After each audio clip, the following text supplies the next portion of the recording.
when the distance between two charges have the electric force between the charges, and then they give us some options there. They say it's half, doubles, quadruples. Okay, so it reduced to 1 by 1/4, none of the above. So we have to find, how changes, right, the electric force when change the distance between the two charges. So the procedure to analyze any of these questions is always the same. You first better just write the formula, the equation that in this case is the Coulomb law. You say force is equals K Q sub 1 Q sub 2 over the square of T. Now, what they said, they say that they reduce the distance between the two charges by 1/2. So we have a new distance that I will call d prime, and that distance d prime would be 1/2 of the original distance, right? So initially, we had the two charges. Doesn't matter if the charges are positive or negative. We had the two charges, Q1 and Q2, at a distance d. Later, what they did, they just reduced the distance between the two charges to 1/2. So now, this same distance d is only the half of the other, of the previous distance, right? So that's why I will call this d prime. And I will say d prime is 1/2 of d. Is 1/2 of the original distance, right? Now, what are we expecting really that we have in here? The force will increase. We're expecting that the force is going to increase. Now, how much is going to increase? This is what we're going to find out during the calculations.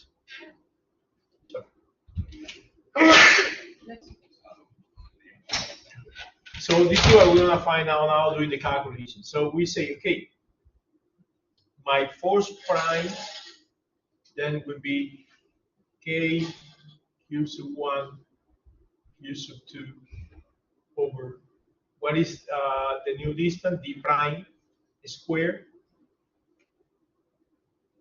And what is d prime squared? Is 1/d.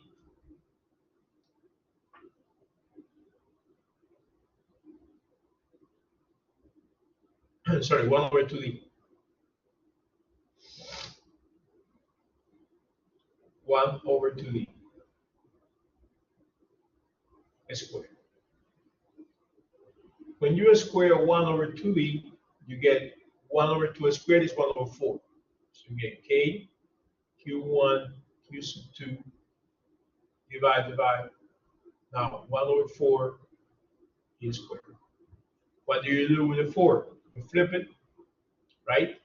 You flip the fraction 1/4, so you get 4 K Q1 Q2 over d squared. Now, what is K Q1 Q2 over d squared?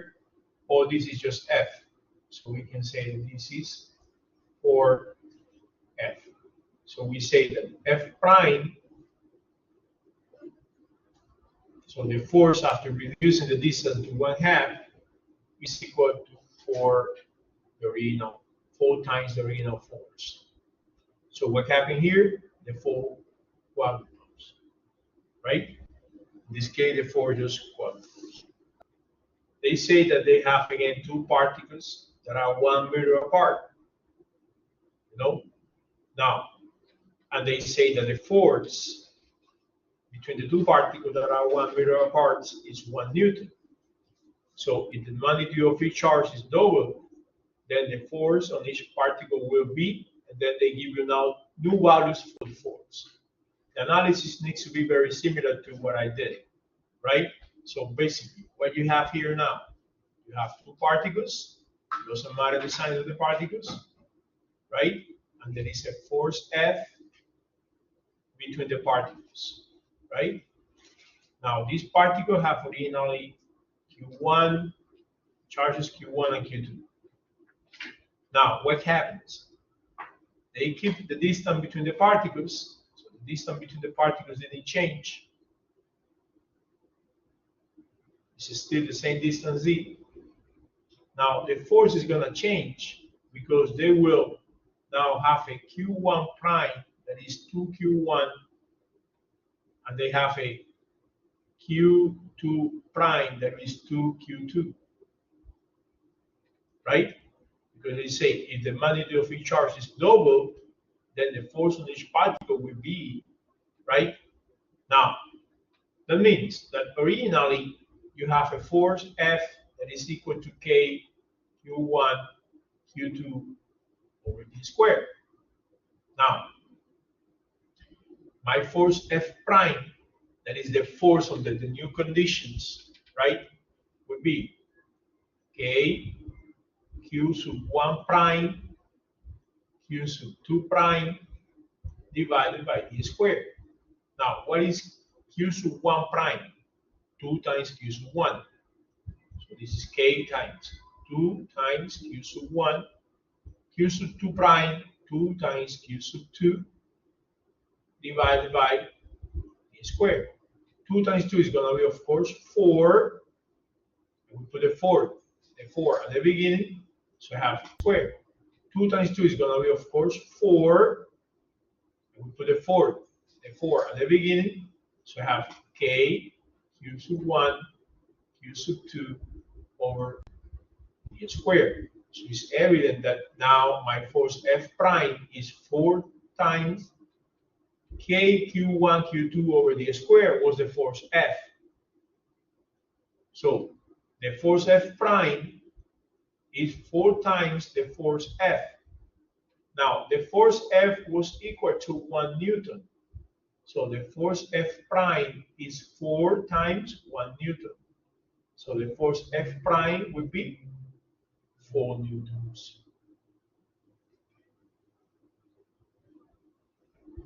That would be the value of the force F prime here. So just try, to like understand what I'm doing. I have my original equation. Force equals K Q1 Q2 over D squared. Say, okay, what is changing here? Oh, I'm changing in the first K the distance. There's a side 10. I'm changing the distance. Okay, so now I have a new distance D prime. The prime symbol is used, like to differentiate from the original D, right? So say, oh, I have now a D prime, right? And this D prime is 1 over 2D. Or I have a Q1 prime, that is 2 times Q1.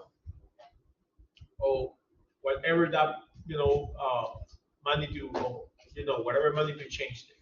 So what do?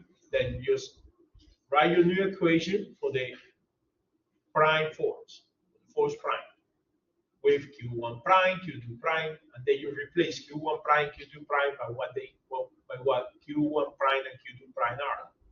It is 2Q1, there is 2Q2. And when you find that the force prime, the force under the new conditions, is equal to 4 times the force over the original conditions, you say, okay, the original force was 1 Newton, and my force prime is 4 times that force, it's going to be 4 Newtons. That's it. So do you understand these 2 exercises that I did?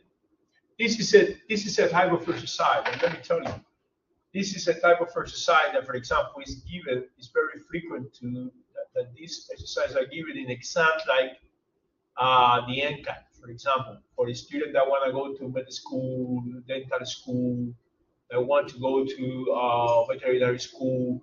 So these, in the part of science, physics, they just give a lot of exercise that are this style of exercise. If this magnitude changes in this way, how change this other magnitude? So you don't have to do any numerical calculation really, but you have to do just, oh, this is a change in this magnitude, how this other change. It's very common, in those kind of exercises. In those kind of welcome. Now, let's see the next.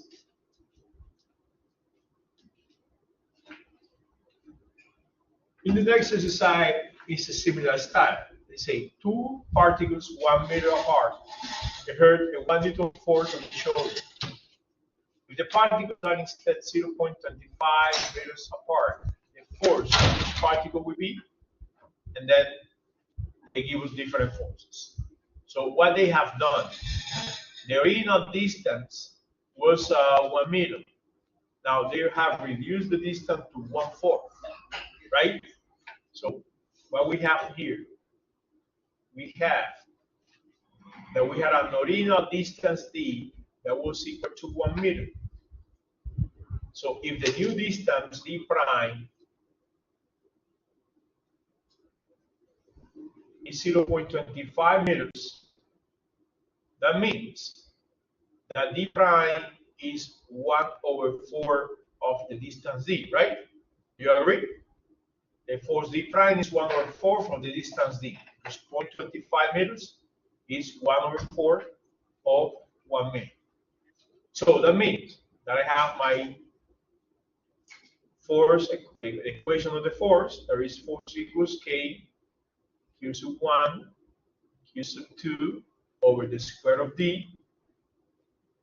And then I will rewrite this as a new equation with force prime equals K Q sub 1 Q sub 2. It didn't, this magnitude didn't change. And then instead of d, I will use d prime squared. Now, when I have d prime squared, I will replace d prime squared by its value. So we say K Q sub 1 Q sub 2 over, what is d prime? 1/4 d squared. What is 1/4 squared? 1/16. So we have K Q sub 1 Q sub 2 1/16 d squared. Now we flip this, right? And then we get 16. We flip the 1/16. We get 16 times K Q sub 1 Q sub 2 over d squared. Now, K Q sub 1 Q sub 2 over d squared is the force F. So the force F prime is equal to 16 the force F. 16 times the force F. So if the force F prime is 16 times the force F, now if the force F is 1 Newton, my force F prime would be 16 times 1 Newton. So it would be 16 newtons or 16.0 newtons. So what is the right answer here? This answer here.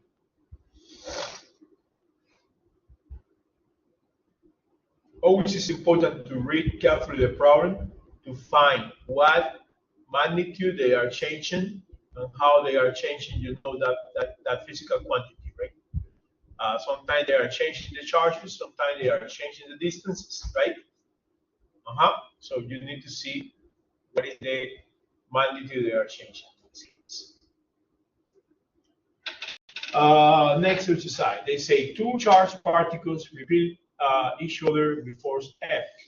If the charge of one particle is double and the distance between them is also double, the force will be. So now look at this case. And it's interesting because in the first exercise that we did, they just reduced the distance, but just the distance by d, by 1/2, so 1/d.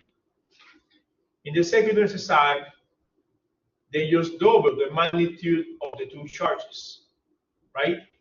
In the third exercise, they reduce the distance, you know, d to 1/4 of its original value. So d prime was 1/4 of d. Now look at this one. Now they are changing one charge, and they are changing the distance between the particles, right? So what happens? Originally, you have your two particles, doesn't matter what charge they had, with a force between them, right? I just made a mistake here. I believe because I put between these two particle forces of attraction. So that is it. That is wrong, right? So let me just only fix it in order to. I think I can fix it. Yes. Let me just fix the signs here because it's going to be attraction that you should have different signs. Otherwise, it's a conceptual error. Okay. So just fix the signs in exercise 11, right? Now, so we have these two particles that are at distance d with a force F between the particles and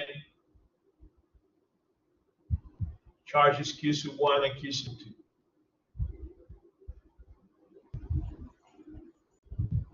What is happening after that? They are they double the charge of one of the particles, either q1 or q2, doesn't matter. So they say, okay, we have now something that like this. They will double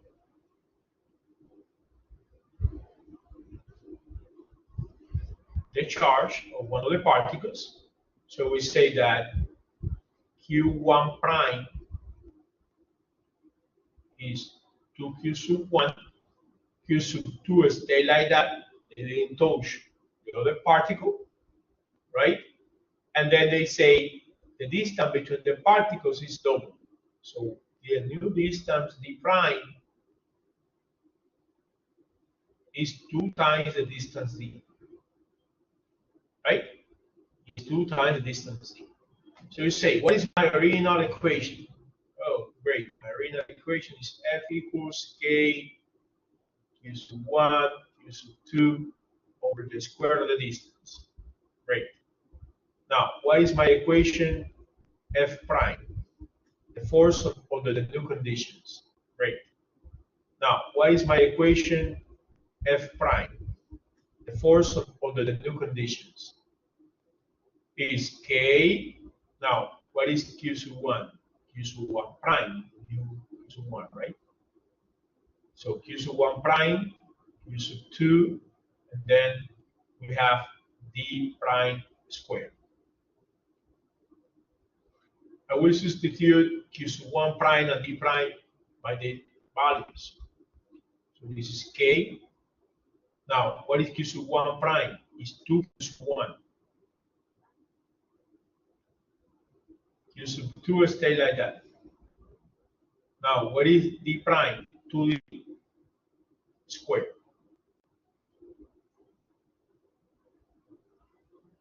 So k times 2q sub 1 times q sub 2 would be 2k q sub 1 q sub 2.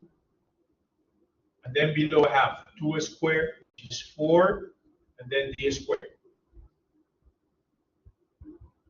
What happens now? I will simplify these 2 with the 4. So I get 1 over 2 k q sub 1 q sub 2 over d squared. That means that my force F prime is 1 over 2 of the force F. Because this is the force F. So my force prime, my force after double the distance and also after just double the charge of the particle 1 becomes 1 over 2 of the original force. They say when a battery does 24 joules of work on 10 coulomb of charge, the voltage it supplies is, and then they give you some values of voltage, right? Well, basically, we can say that the voltage that is supplied by the battery, the voltage supplied by a battery is the work done per unit of charge. Is the work done per unit of charge. So what it means? Now, when you want to calculate, something related to the work that is done by a battery, you say in this case that the voltage is the work divided by the charge. Remember that V is the voltage, W is the work, Q is the charge.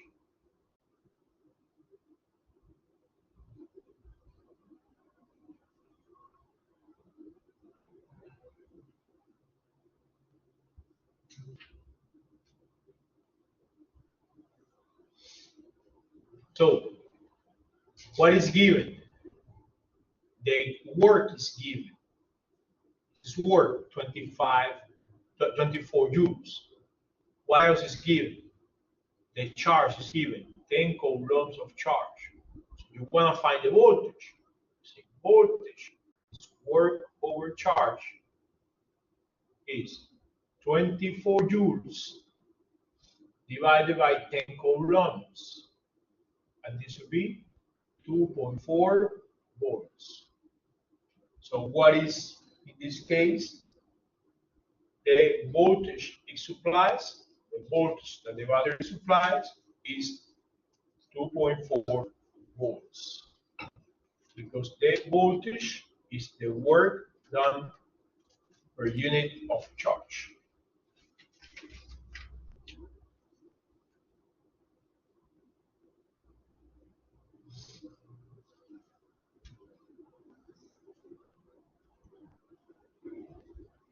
Now,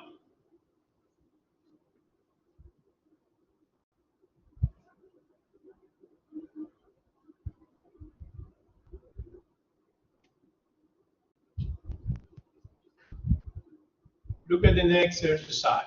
This one is about resistance and resistivity and length. So what they say, a length of wire has a resistance R. The same kind of wire, they say the same kind of wire, they say same material, same cross-sectional area,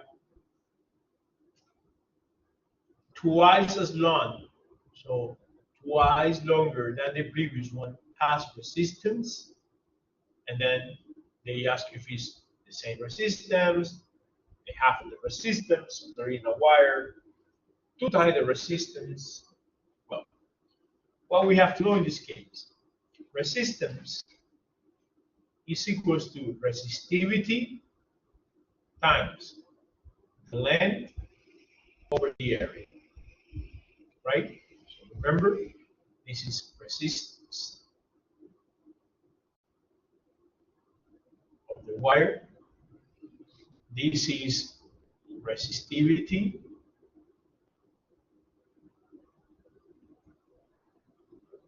This is length.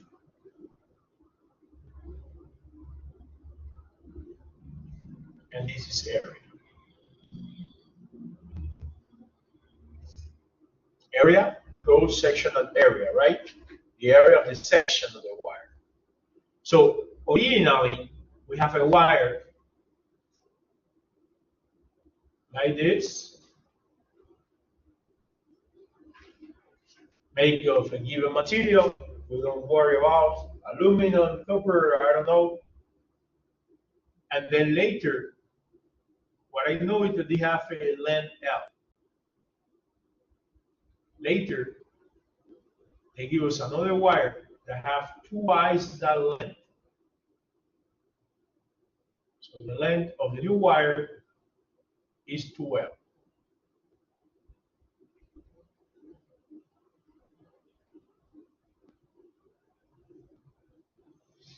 And they want to know how their resistance is going to change. So for the wire of length L, and this one would be L prime. For the wire of length L, the resistance, this one would be L prime. For the wire of length L, the resistance was rho times L over A.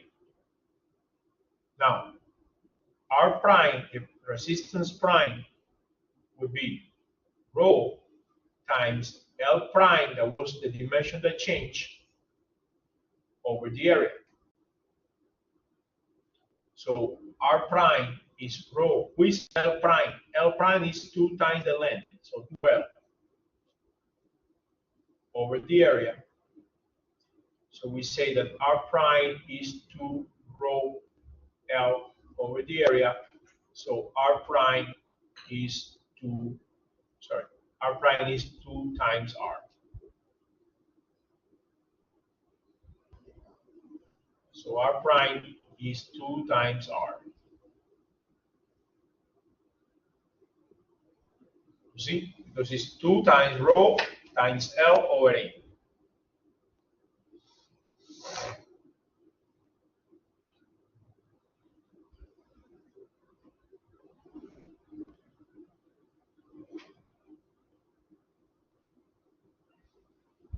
So R prime is 2 times R. They say when the voltage across a steady resistance is double, the current is half, is double, is quadruple, remain the same, right? So what we know? We know that by Ohm's law, the current is equals voltage divided by resistance, right? So this is current.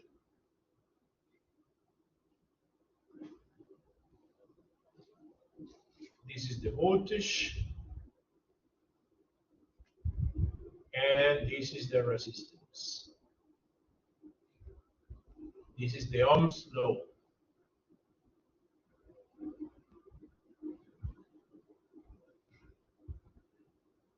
So what are they doing now?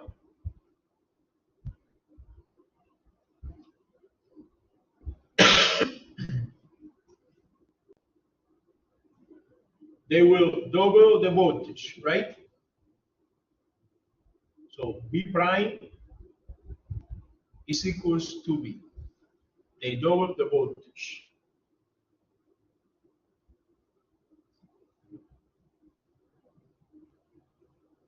So when they double the voltage, what happened with the current? We say I prime is equal to V prime over R. What is V prime? To V over R. So it's 2 times V over R. What is V over R? V over R is I. So it's 2I. So I prime is 2I. So what happens when you double the voltage? The current is double.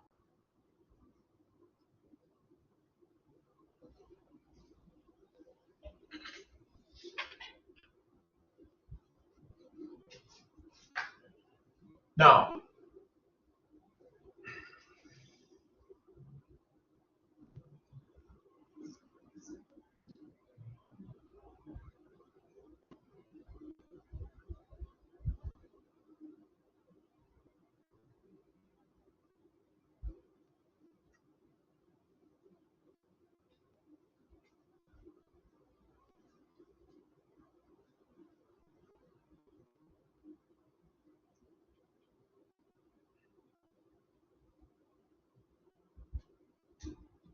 exercise number 28.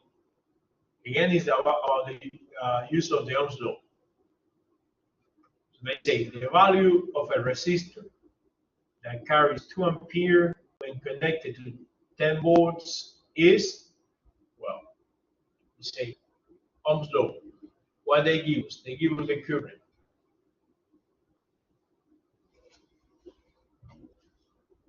They say that the current will be 2 amperes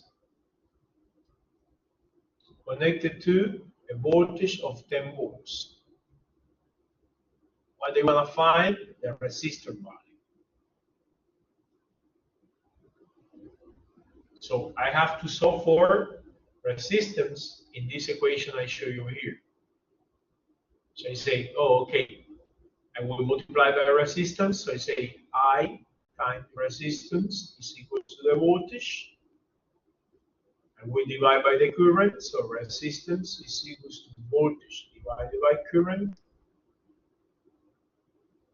So now I can say that the resistance is equal to 10 volts divided by 2 amperes.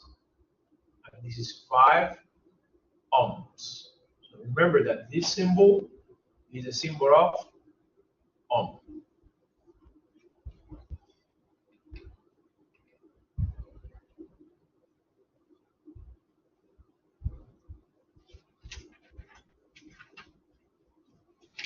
So it's 5 ohms.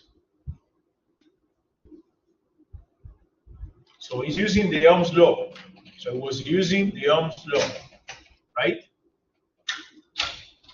Now in the Ohm's law, I was solving for the resistance. I was solving for the resistance. Let's say a pair of 1 ohm resistors are connected in series and has a combined resistance of, well, what happens? So we have 2 resistors. And we are connecting those resistors in series. So my resistor 1 is a resistor of 1 ohm. And my resistor 2 is a resistor of 1 ohm also. Remember that this symbol is a symbol of resistor, right? R1 is the resistance of the resistor 1. R2 is the resistance of the resistor. Now, what we know? We know that resistors in series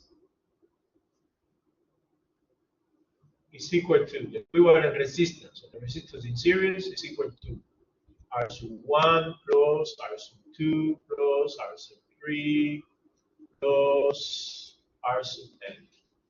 Right? So you will be adding the resistance of all the individual resistors. So for this specific case, where we have only 2 resistors, the resistance in series is equal to R1 plus R2. So it would be 1 ohm plus 1 ohm. That would be 2 ohms. That's it. That is.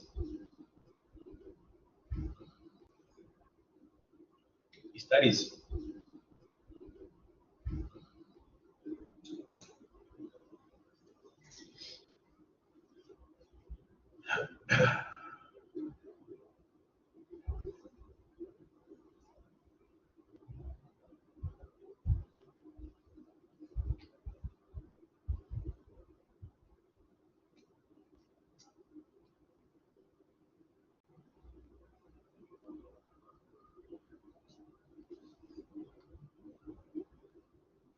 Now, look at the next exercise, number 33. We have again the 2 resistors, but now the connection is different. It's a parallel connection. It's a parallel connection. Okay? It's a different kind of connection. Now, how is the equation for the equivalent resistance in parallel? You say 1 over the equivalent resistance in parallel is 1 over the resistance of the resistor 1 plus 1 over the resistance of the resistor 2 plus 1 over the resistance of the resistor 3 plus 1 over the resistance of the resistor n. We have n resistors. In this case, we really have only 2 resistors, right? But if we have 3, we use the same formula with 3 resistors. So in this case, the resistance in parallel would be 1 over the resistance of the resistor 1, 1 over the resistance in parallel,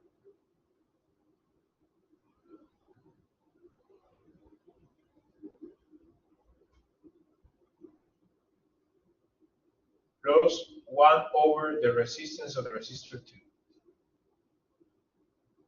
So 1 over the resistance in parallel will be 1 over 1 ohm plus 1 over 1 ohm again.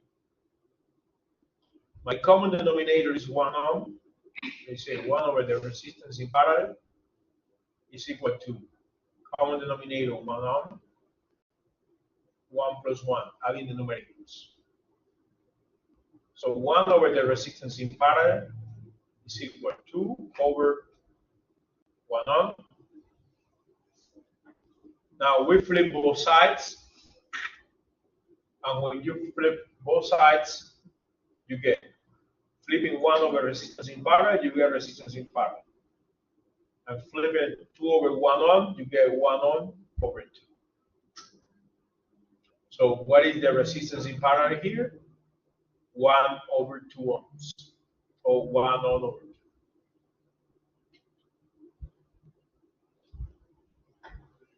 Something important to highlight. First, ohms. The equivalent resistance in series is larger than resistance of all individual resistors. So always, the equivalent resistance in series will be larger than the resistance of any resistor in your circuit. And then there is another important rule here, that is that the equivalent resistance in parallel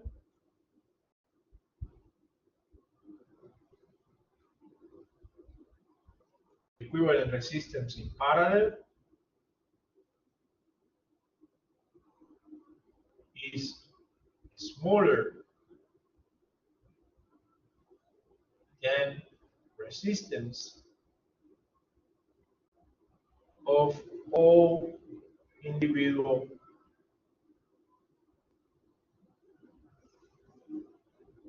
resistors.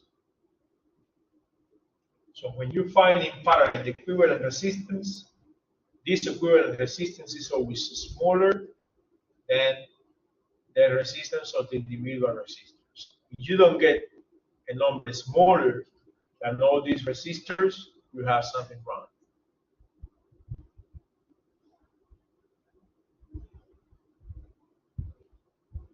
Given a group of resistors, the largest equivalent resistance will be obtained by connecting the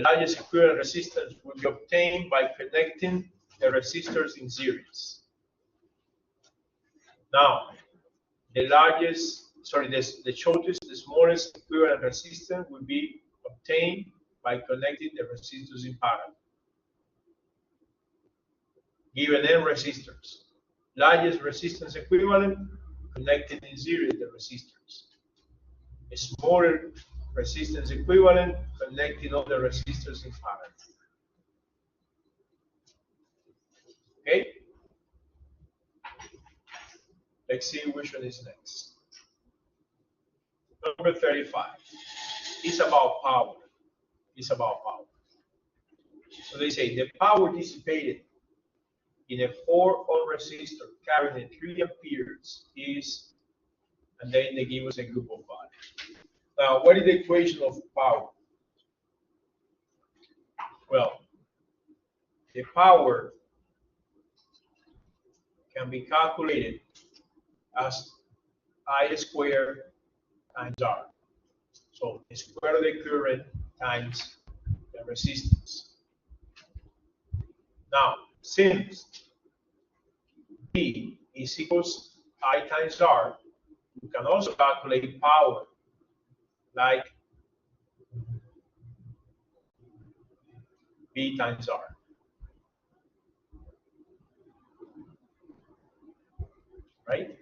also calculate power as V times R.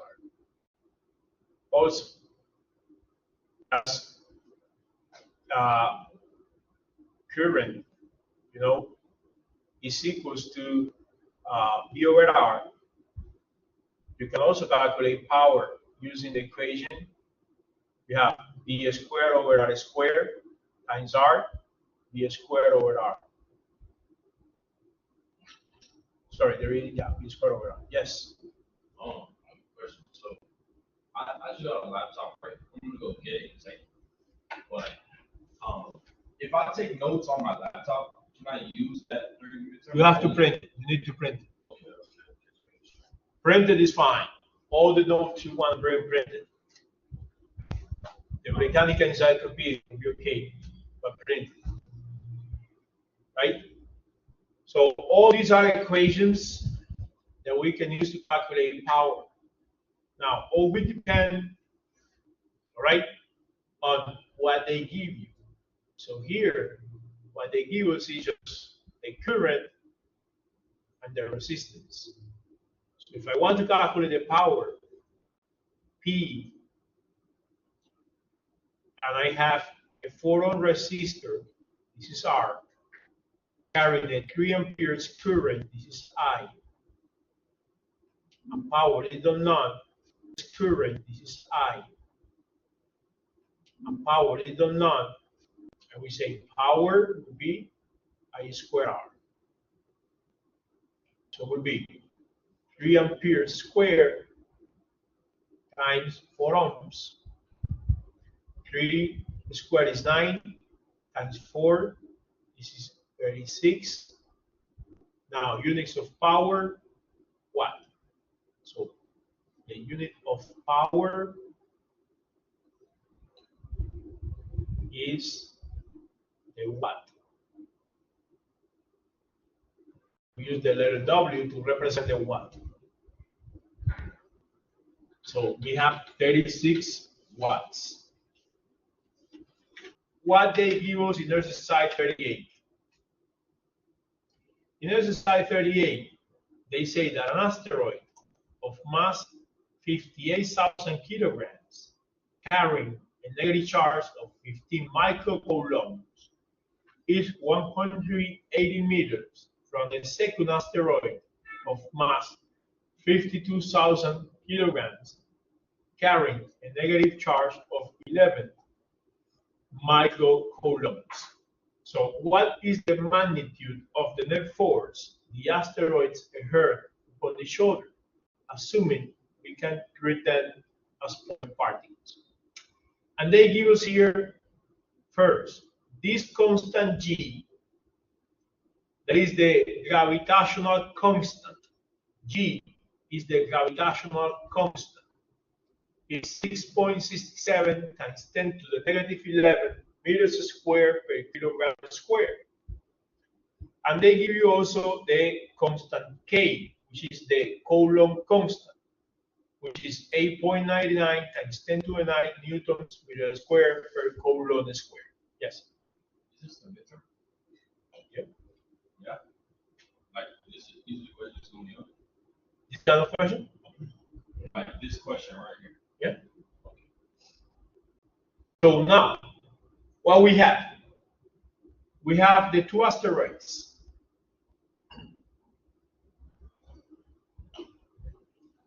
Right? Now, they both have positive charge. This one have a charge Q1 of 15 microcoulomb. And the other asteroid have a positive charge Q2 of 11 microcoulomb. Why is it positive? Huh? Why is it positive? They say 15 here, and they say positive 11 microcoulomb. They didn't mention any negative charge here. I think It says it's carrying a negative charge. Sorry? Like if you Oh, yo, they are both negative then. Well, you're right. You say negative charge. Yeah. Usually they say minus 10, 15. So, but it's the same. It's going to be a positive force. That's fine. All right. So again, we have negative charges, so we say here, right? They are both negative. So we have an asteroid with a negative charge of 15 microcoulombs, and we have another asteroid with a negative charge of 11 microcoulombs, right? Now, what else we know? We know that the first asteroid have a mass of 58,000 kilograms.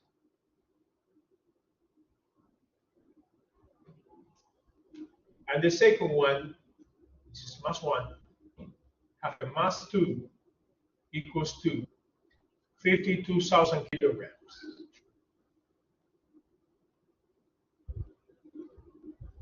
Now what happens? There are two forces between these asteroids. There is one force, that is the electric force, that is a repulsive force. They repel each other.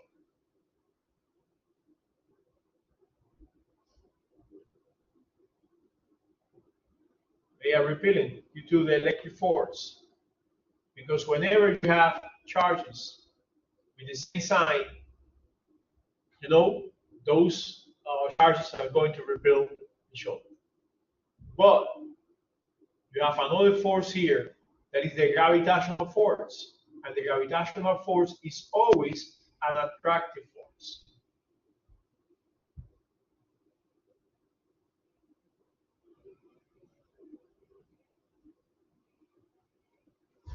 So now, we want to find the magnitude of the net force on each of these asteroids, right?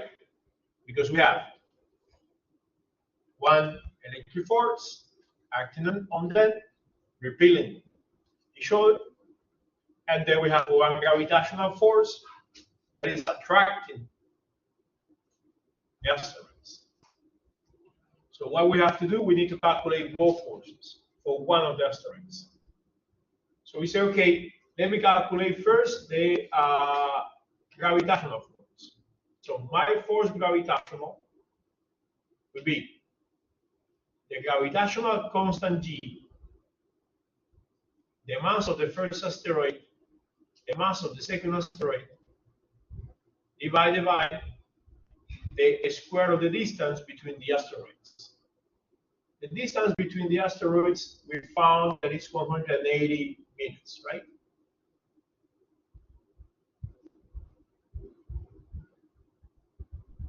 We found that it's 180 meters. So, we say, what is my gravitational constant? 6.67 times 10 to the negative 11 newtons meter square over kilogram square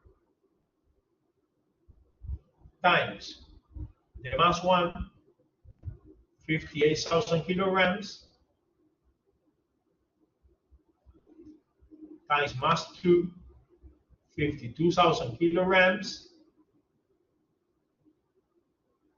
divided by the distance between the two asteroids, which is 180 meters squared.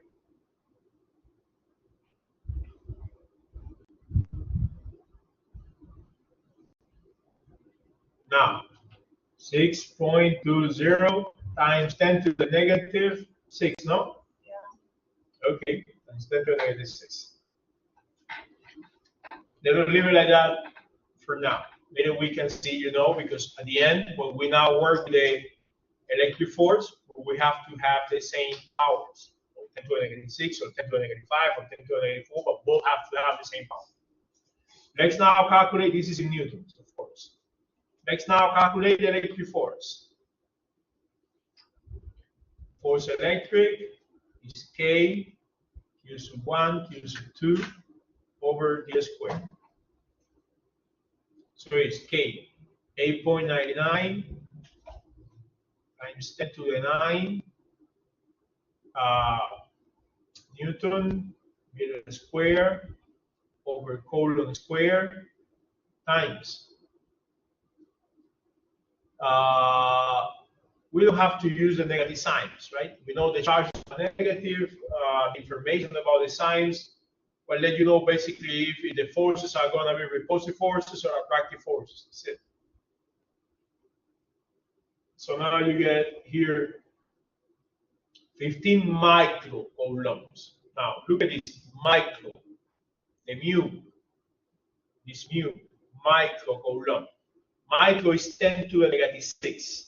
So it's 15 times 10 to the negative 6 coulombs times 10 to the negative 6 coulombs. The other one is 11 micro. So it's 11 times 10 to the negative 6 coulombs divided by the square of the distance again, 180 meters squared. When I calculate this,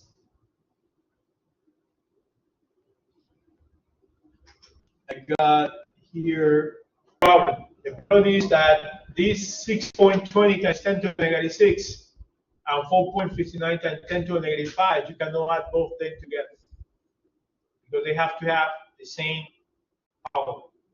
So what can I do? I can move this decimal point one place to the left, and the 10 to the negative 6 becomes 10 to the negative 5. If I move the decimal point one place to the left, now this becomes 0.62 times 10 to the negative 5 newtons. Now, look at one of the asteroids.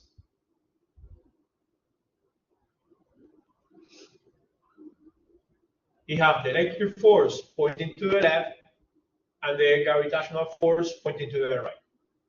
So I know that the resultant force, or the net force, would be the electric force minus the gravitational force.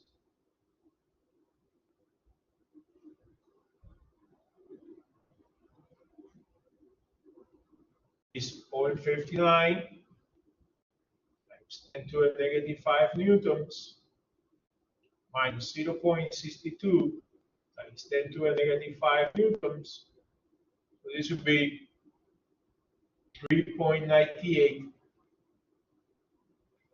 times 10 to the negative 5 newtons. 3.98, 3.99.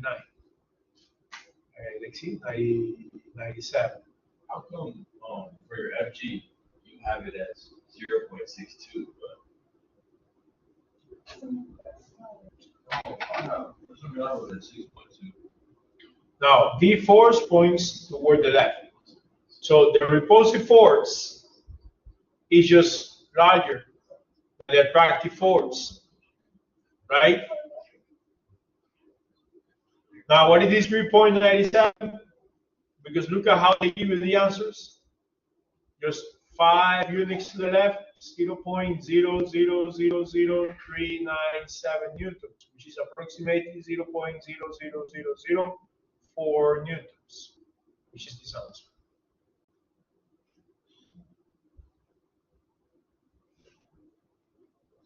So really, the net force is going to be a repulsive force because the electric force is larger than the gravitational force in this case. Andrew, do you understand what I did to get to go from 6.20 times 10 to the negative 6 to 0.62 times 10 to the negative 5? Yeah, you move one point to the left and then you reduce the. Why did you do that for FE? If I do it for FE, I have to move the point to the right. What? I have to have both to the power of negative 6 or both to the power of negative 5. Whatever you prefer. Now, if you want to get that 0.62 times 10 to the negative 0, this 6.20 times 10 to the negative 6.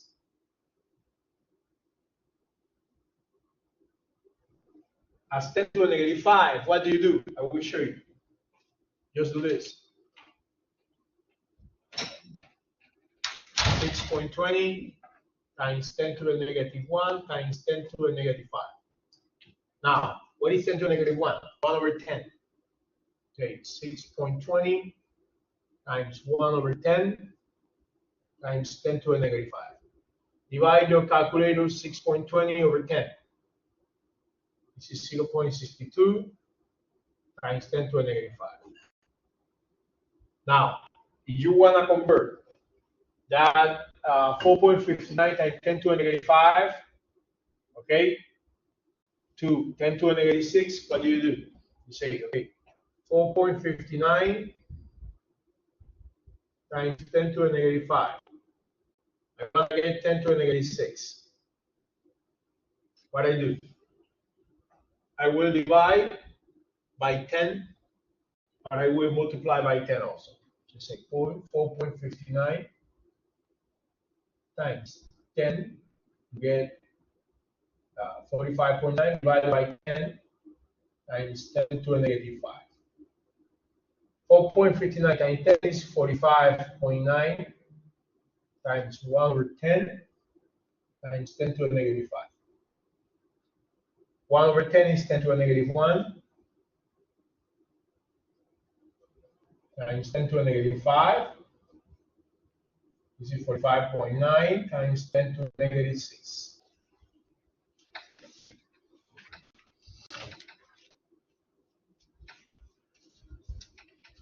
This is number 42. Look at this one, super interesting. This exercise. Say a pair of charged conducting plates produce a uniform field of 12,000 newtons per coulomb direct to the right between the plates. The separation of the plates is 4 millimeters. An electron is projected from plate A directly toward plate B with an initial speed of E sub 0 equals 2 times 10 to the 7 meters per second. What is the speed of the electron as it strikes plate B? So what do you see? Here is the electric field that goes from plate A to plate B. That means that this plate A have positive charges because the electric field goes all the way from positive to negative. And this other we have negative charges.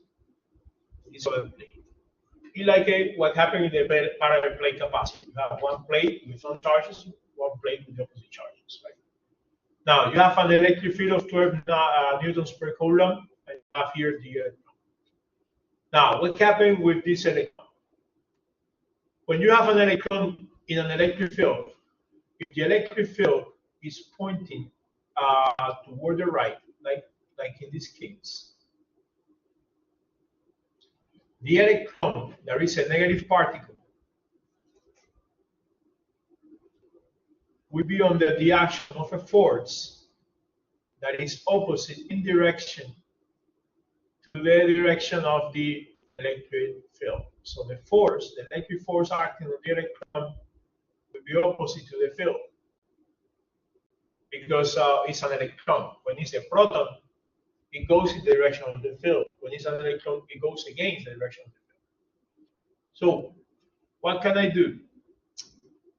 If I calculate the electric force, I can calculate using the second Newton's law the acceleration of that electron. So I will calculate the electric force. Now, what we know? We know that the electric field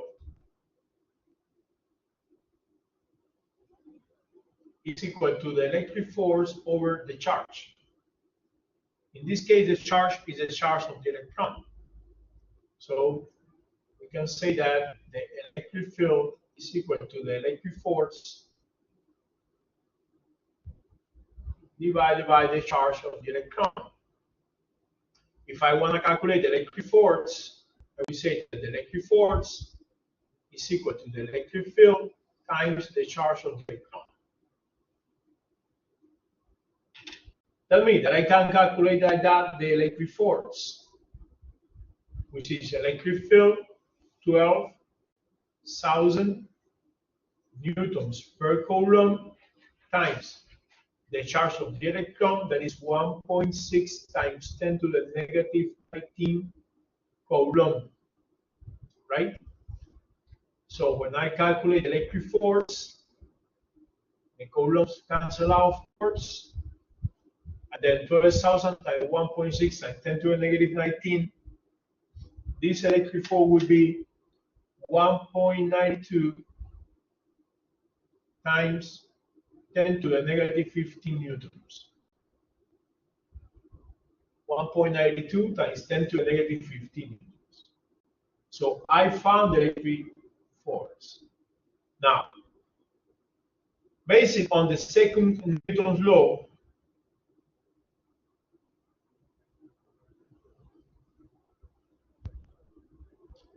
if I have my electron here, and there is a force pointing to the left, there will be also an acceleration of this. There will be also an acceleration of this electron pointing toward the left, the same direction of the force. And according to the Newton law, this acceleration will be the electric force divided by the mass of the electron. The mass of the electron is given. It's 9.11 times 10 to the negative 31 kilograms. So I can calculate the acceleration, and it's 1.92 times 10 to the negative 15 newtons. That is my electric force divided by the mass of the electron, and the mass of the electron is 9.11 times 10 to the negative 31 kilograms. So when I calculate the acceleration, this acceleration will be 2.1 times 10 to the 15 meters per second squared.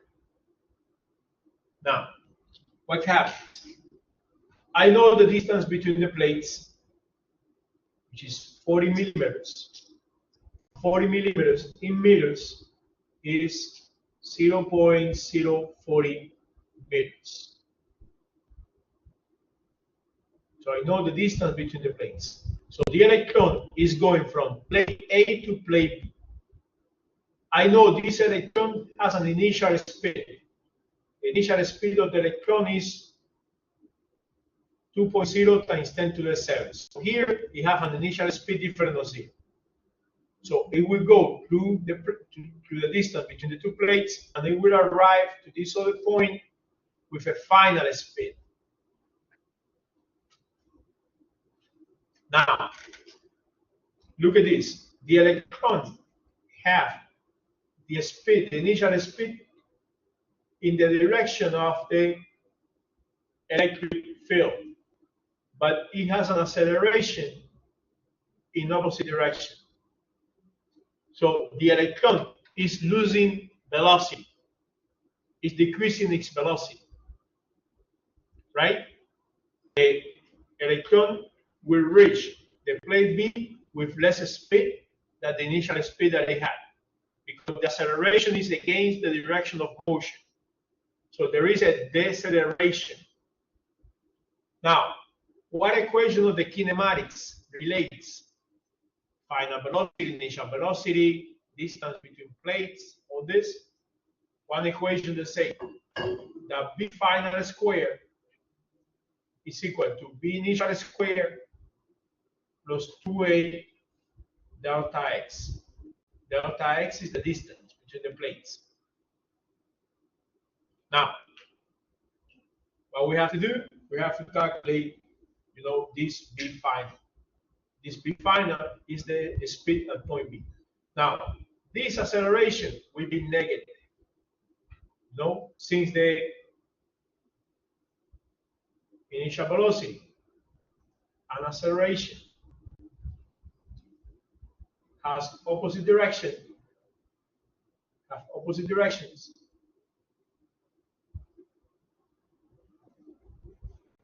we take acceleration negative.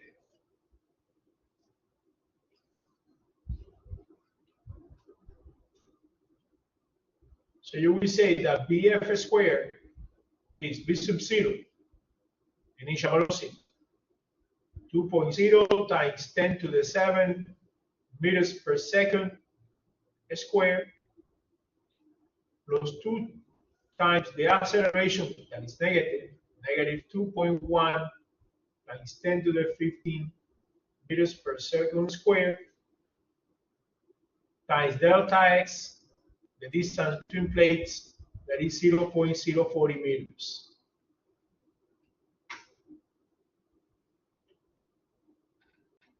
Now, of course, you have to apply a square root, right? Because you have BF, so you want to find the square root really, just to get the final velocity. So BF is equal to the square root of all these expressions, right? 2.0 times 10 to the 7 meters per second minus 2 times 2.1 times 10 to the 15 meters per second squared times 0.040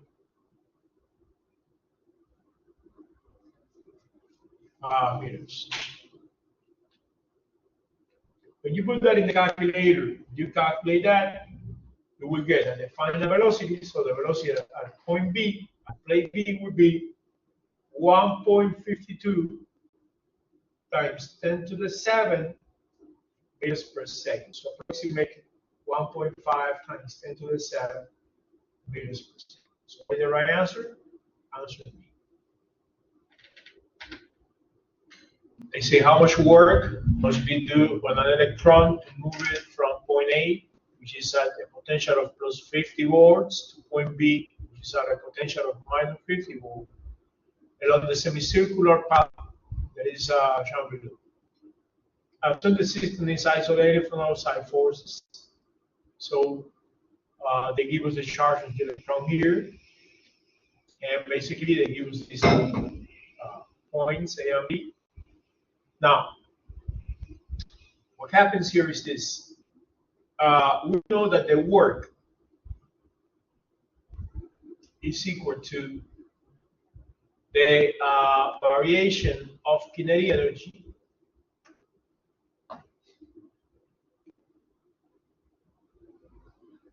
and the work is also equal to the negative variation of potential energy.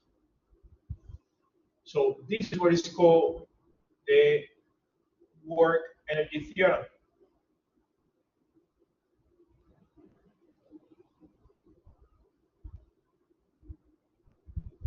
The work energy theorem. So we know that the work would be the negative variation of potential energy. Now, the variation of potential energy will be equal to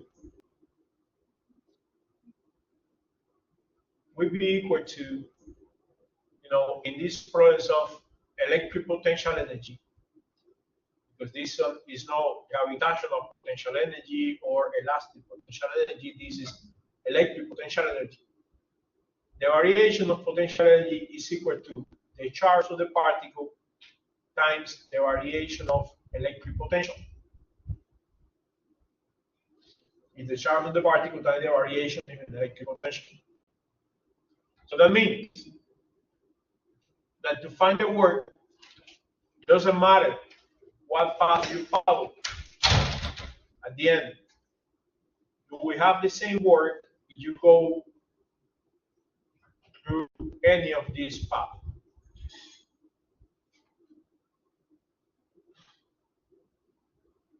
Because the work doesn't depend on the path that you follow, right?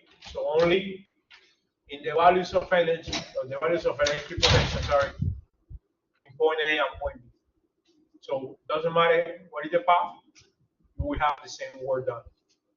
Now, if I substitute, I will say that the work, if it's negative variation of potential energy, will be negative Q delta V. So the work will be negative the charge of the electron, that is 1.60 times 10 to the negative 19 coulombs. And then delta V, which is V at point B minus B at point A. Which is negative 1.60, sorry, 1.60 times 10 to the negative 19 coulombs, then minus 50 volts minus the voltage at A is 50 volt positive. So yeah, the work is 1.60 times 10 to the negative 19 coulombs times negative 100 volts. Sorry, it's a negative here. So you will get the work is positive 1.60 times 10 to the negative 17 joules. So the work that is done by the electric field in moving the electron from point A to point B will be 1.60 times 10 to the negative 17 joules. Now, what are the important equations here? First, the work is the negative variation of potential energy, and the electric potential energy is equal to the charge times the variation of voltage, the variation of electric potential.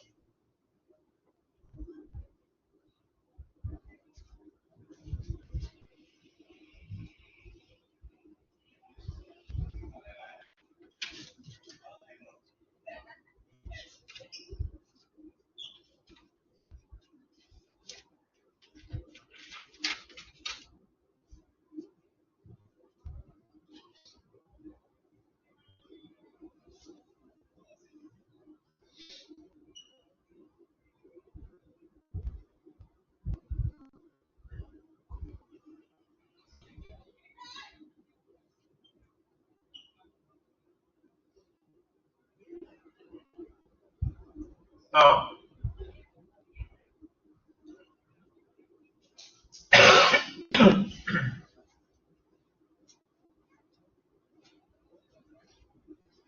may I change the slide?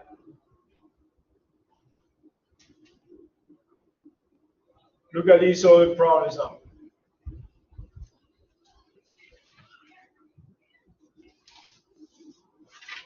This one is now number 46. They say a proton that is initially at rest is accelerated through an electric field or an electric potential difference of magnitude 500 volts. So, how much kinetic energy does it gain? How much kinetic energy does it gain? Right? Now, look at this. Kinetic energy.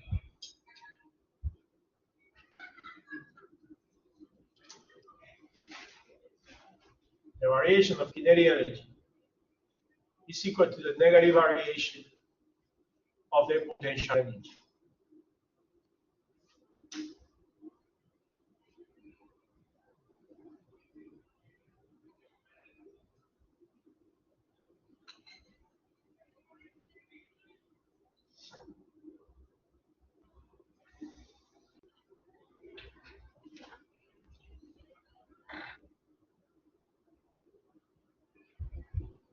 Now, we know that the variation of potential energy, right, is going to be equal to Q delta V. Okay? So delta kinetic energy will be equal to Q delta V.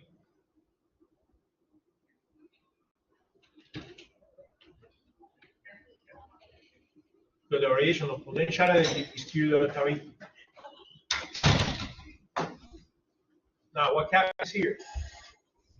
They say that the proton that is initially at rest So it have a initial kinetic energy that was 0. So delta K is K final minus K initial. And it's Q delta V. K initial is 0.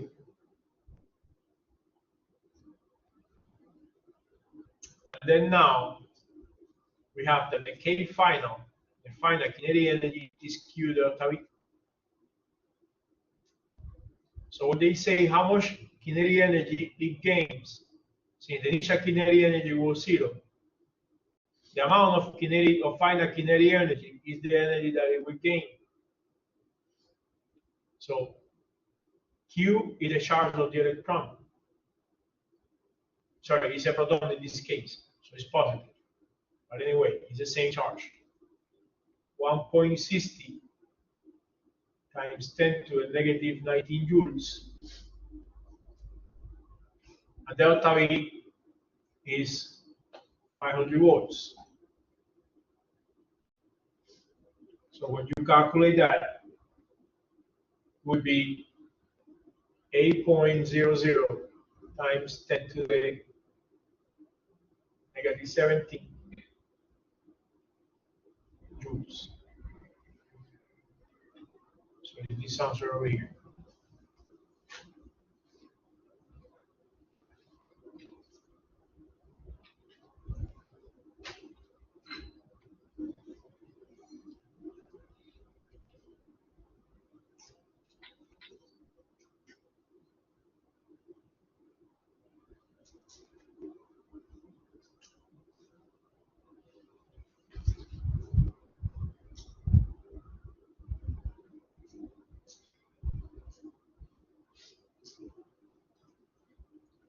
Now,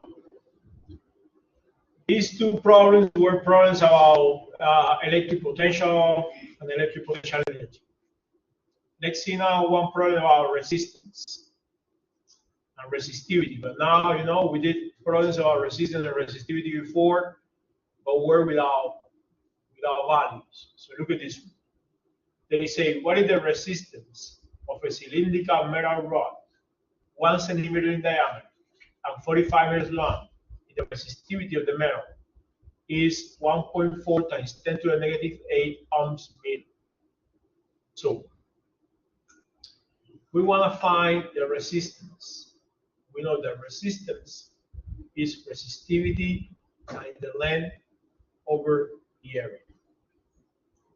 Now, we know the length, yes, the length is 45 meters. We know the resistivity, yes, the resistivity is 1.4 times 10 to the negative 18 ohms meter. We know the area, no, but we can find the area as pi d squared over 4. Now, what they said that d, the diameter, is 1 centimeter.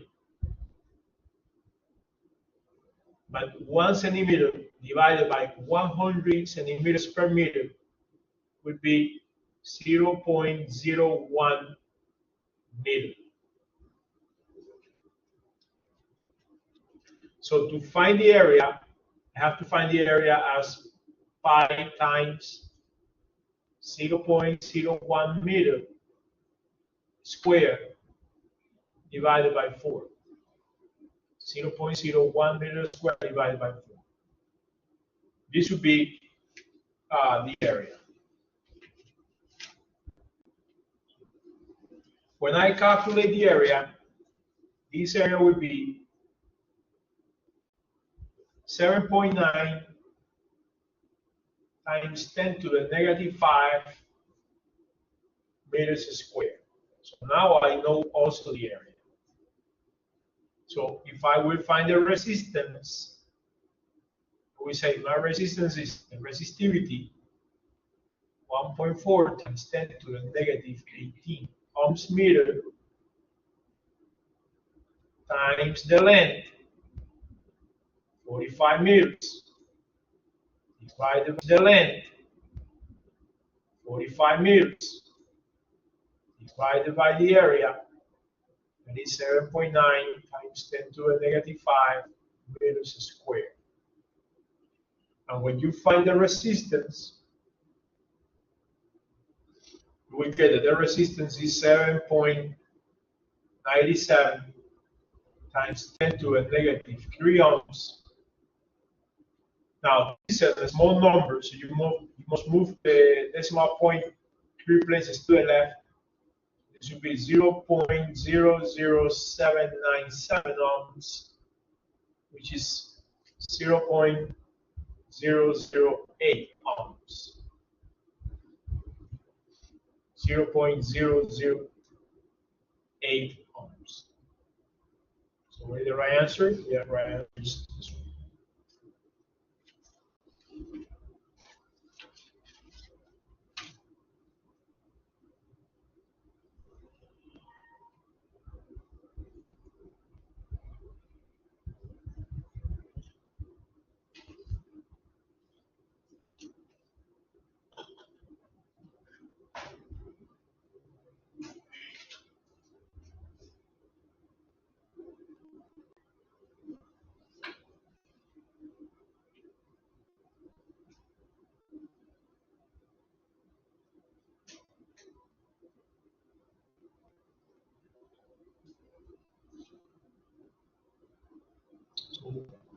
Next exercise.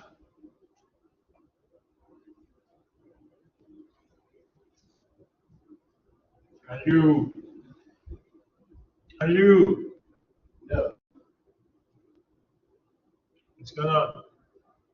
I just have my head. Next. Look at this one. This is about connection of capacitors. They say a 5 microfarads, a 14 microfarads, and a 21 microfarad capacitors are connected in parallel. How much capacitance would a single capacitor need to have to replace the 3 capacitors? So remember that when you are connecting capacitors in parallel,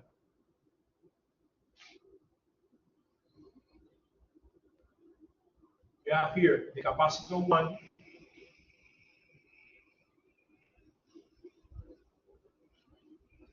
capacitor 2,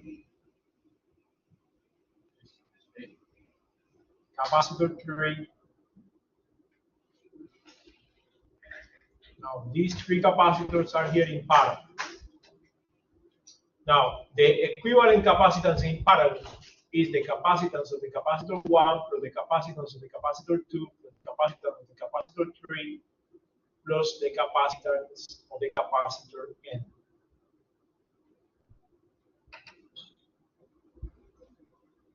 So in this case, we have 3 capacitors. Capacitor 1 is 5 microfarads. Capacitor 2 has 14 microfarads. And capacitor 3 has 21 microfarads. So adding those capacitors, we have 5 microfarads plus 14 microfarads plus 21 microfarads, and we get 40 microfarads. So what is the capacitance for a single capacitor to replace the 3 capacitors I gave you? 40 microfarads.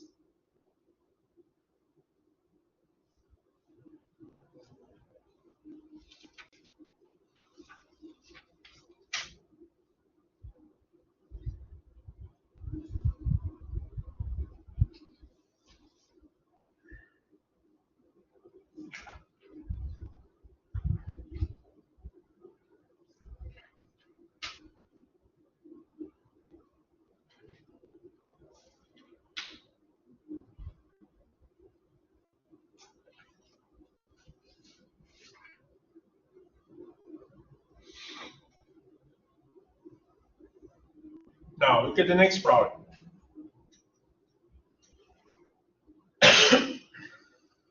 Problem system.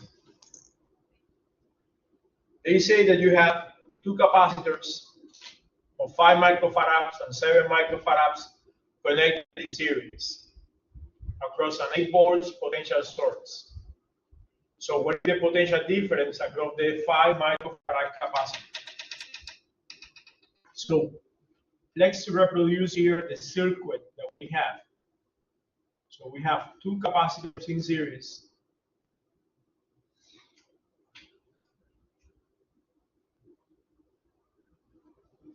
And they are connected with a power source. This power source have 8 volts. This first capacitor has 5 microfarads. And this second capacitor has 7 microfarads. They want to know what is the potential difference, the delta V, the potential difference across the capacitor of 5 microfarads. So we want to know the delta V1, the potential difference across this capacitor. What happens when you are connecting capacitors in parallel? When you are connecting capacitors in parallel, the plates will get charged, and those plates will have the same charge. So, for example, this one we have charge plus Q, this one charge minus Q, this one charge plus Q, this one charge minus Q. Now, the charge of both capacitors in parallel will be the same. So both capacitors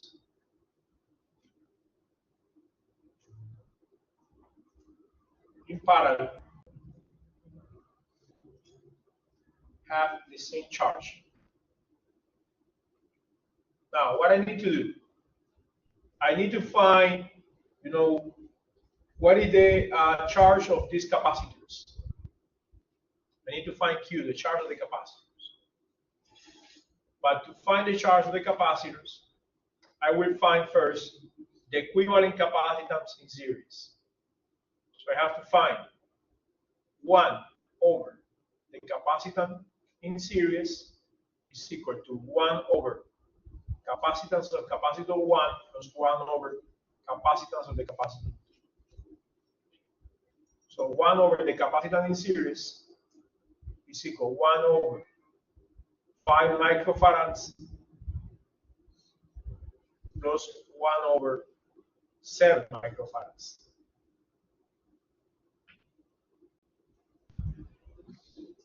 You can put this in your calculator. So you can put in your calculator 1 over 5 plus 1 over 7. And it will give you, if you do it, 12 over 35 microfarads. That means that if you want to find the capacitance in series, you find the reciprocal of this, you say 35 microfarads over 12, which is going to be 2.92 microfarads. Now, once you have the capacitance of both capacitors together, you can find the charge. Why? Because the voltage will be equal to the charge divided by the capacitance of the capacitors in series, the equivalent capacitance in series. So I can solve for the charge by the capacitance in series. So I can solve for the charge, and I can say that the charge is the voltage times the capacitance in series. The voltage is 8 volts, and the capacitance in series is 2.92. 2.92 microfarads. 2.92 microfarads. Micro is 10 to the negative 6. Say 2.92 times 10 to the negative 6 farads. So Q, the charge of the capacitors, would be 23.4 times 10 to the negative 6 coulombs. So in each plate of this capacitor, you have a charge of 23.4 times 10 to the negative 6 coulombs, right? So I need to find this charge if I want to find the variation of voltage across any of the capacitors. Because now, using again the same formula, I can say that if the total capacitance of the system, right? I mean, the voltage of the system, the total voltage across the capacitor was equal, that is the same, in this case, the same voltage that you have across your battery, is the capacity, the charge Q in the capacitor divided by the capacitance in series. Now, you want to find the capacitance across only one of the capacitors and the voltage across only one of the capacitors. You say that this voltage, delta V1, is Q over the capacitance of the capacitor 1.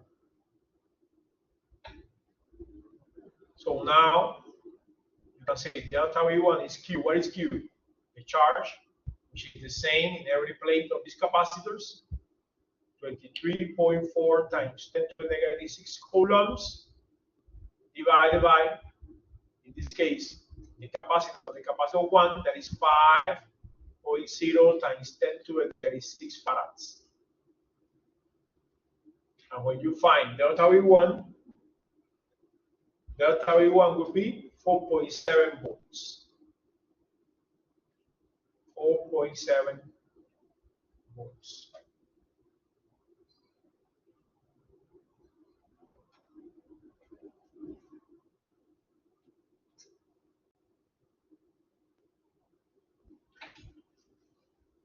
The problem is when you are adding the drop of voltage across the two capacitors. So you have delta V2 here. So you find the drop of voltage across this capacitor plus the drop of voltage across this capacitor needs to be equal to the drop of voltage of the battery. So you have the same variation of voltage between the capacitors. I mean, you have the same variation of voltage across the battery that, you know, the total of variation of voltage across the capacitors. What is equal in the capacitors in series is the charge. What is equal for the capacitors in parallel is the voltage. For capacitors in series, the voltage is different from one capacitor to other, depending on the capacitance. And the charge is the same, regardless of the capacitance. For the capacitors in parallel, like this one, all they have the same voltage that there is between these 2 points. What they have different is the amount of charge. So there is a Q sub 1, there is a Q sub 2, and there is a Q sub 3 that are different from capacitor to capacitor.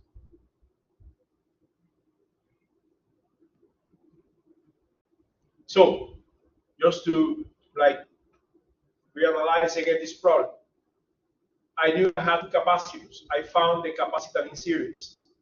With that capacitor in series, I was able to find the total charge in the plate of the capacitor. That is going to be the voltage of the battery multiplied by the total capacitance in series.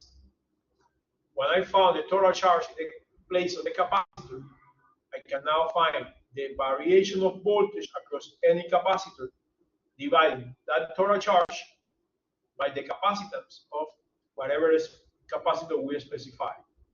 In this case, we say capacitor 1.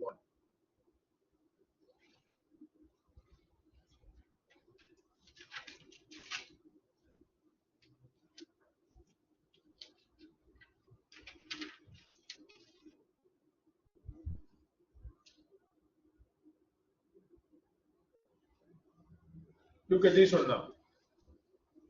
They say a 6 ohm and a 12 ohm resistors are connected in parallel across an ideal 36 volt battery, what power is dissipated by the 6 ohm resistor? What power is dissipated by the 6 ohm resistor? So remember, we said that power is I square R. They give me here the resistance of the resistor 1, the resistance of the resistor 2, and they give me the voltage of the battery. Now, I know that I want to find the power dissipated by the resistor of 6 ohms, that is the resistor 1. So I can say the power,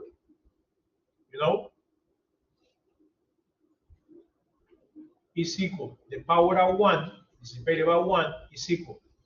The current to resistor 1 squared times the resistance of the resistor 1. Now, the current to the resistor 1 is equal to the voltage of the battery divided by the resistance of the resistor 1. So I can substitute I1 by V over R sub 1. So the power dissipated by resistor 1 would be I1 squared, but I1 is V over R1, is P over R sub 1 squared times R sub 1. So the power would be V squared over R sub 1 squared times R sub 1. R sub 1 cancel here, and you get that the power to resistor 1 is V squared over R sub 1, which is 36 volts squared divided by 6 ohms. And the power that is dissipated by the resistor 1 is 216 watts, which is approximately 220 watts.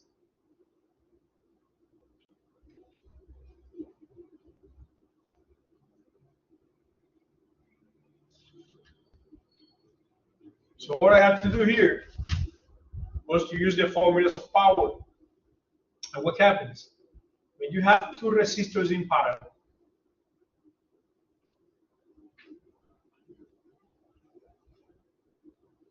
and a battery, remember that the variation of voltage from point A to point B, we call this point A, this point B, we call this point C, this point D. It's the same that the variation of voltage across CD, and it's the same that the variation of voltage, terminal voltage of the battery. So it's equal to this voltage. That's why I can use for either resistor R1 and R2, the same, always the same voltage.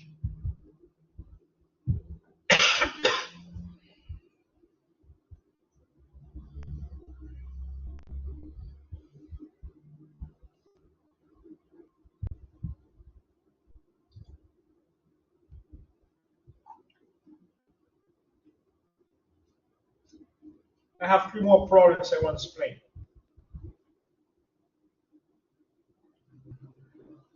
Look at this one, number 65. They want to know what is the potential difference across the resistor R1, across the resistors. So basically, they want to know here what is the potential difference, the delta V, across this resistor. Well, it will be very easy if I can just get a voltmeter and measure the variation of voltage in that resistor, right? But I cannot do that. I have to just calculate it. So what I need to do, I need to find the current that flows through this resistor. I have to find the current that flows through this resistor.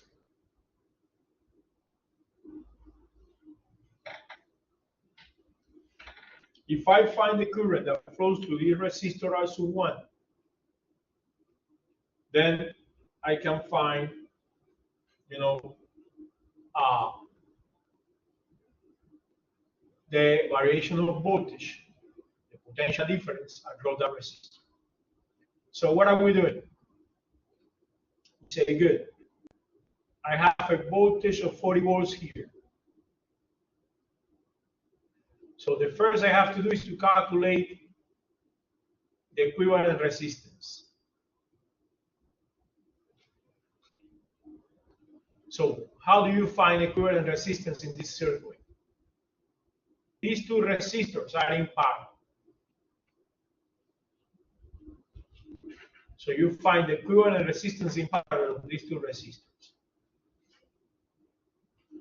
So 1 over the resistance in parallel is 1 over 20 ohms. So it's 1 over the resistor 2,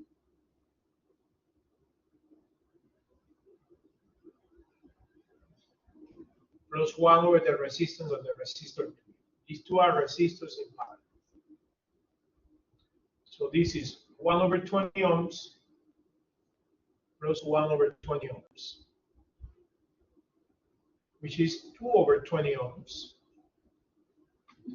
So now we know that the resistance in parallel is 20 ohms over 2. So the resistance in parallel is 10 ohms. So I can substitute now these two resistors by one resistor only with 10 ohms. With 10 ohms.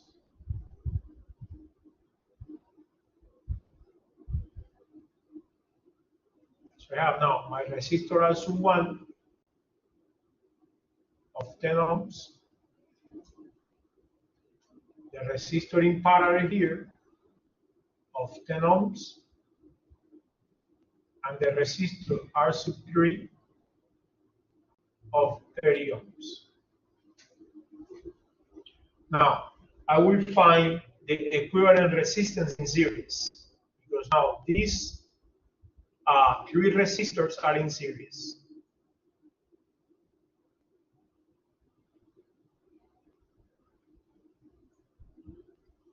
So these two were in parallel. But these three now are in series, are connected one after the other one.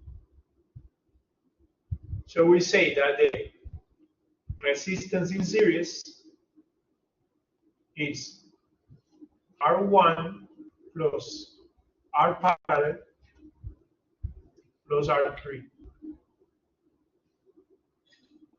So it's R1 10 ohms plus 10 ohms plus 30 ohms. So this is 50 ohms. 50 ohms. That means that I can now replace all the resistors by one resistor of 50 ohms.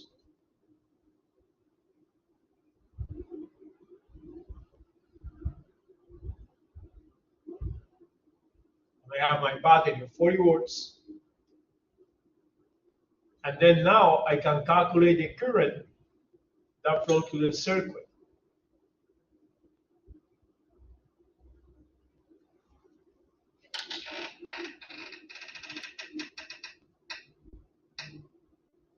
So this current now that flows through the circuit is the voltage divided by the resistance, the total resistance of the circuit, that is the resistance in series that I found over here. So this is 40 volts divided by 50 ohms. And 40 over 50 is going to be 0.8 amperes. 0.8 amperes.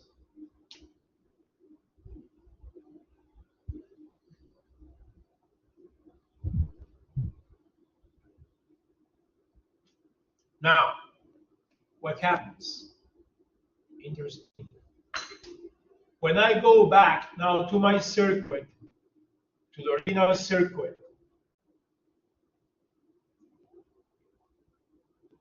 what I have now in my original circuit is this. I have the resistor of 10 ohms. That is the first resistor you find. You have now one resistor here of 20 ohms. That is R2. You have this one that is R4, that is 40 ohms. And you have this one that is R3, that is 20 ohms. And you have your battery of 40 volts. And then you have the current I.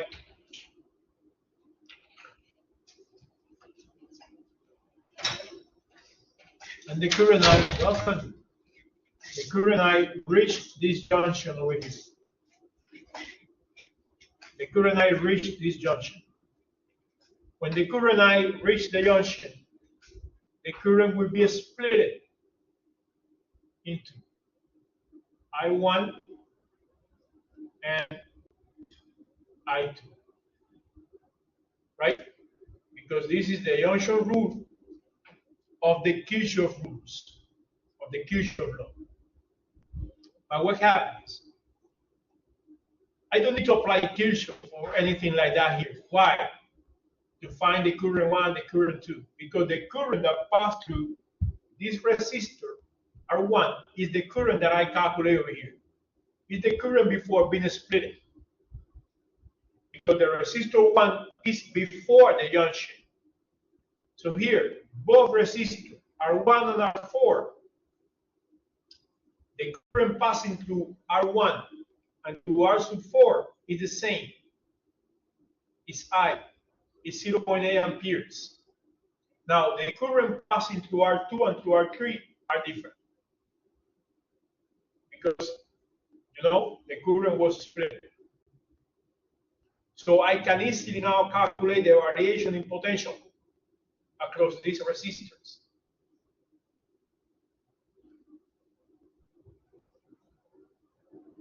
I can calculate this variation of potential because I know that I1 or I is V1 over R sub 1. So if I want to find this variation of potential, V sub 1 is equals I R sub 1. This is really the current I. No I1. So now I can say that this is current I 0.8 amperes times resistance of the resistor 1 that is 10 ohms. 0.8 times 10 is 8.0 volts.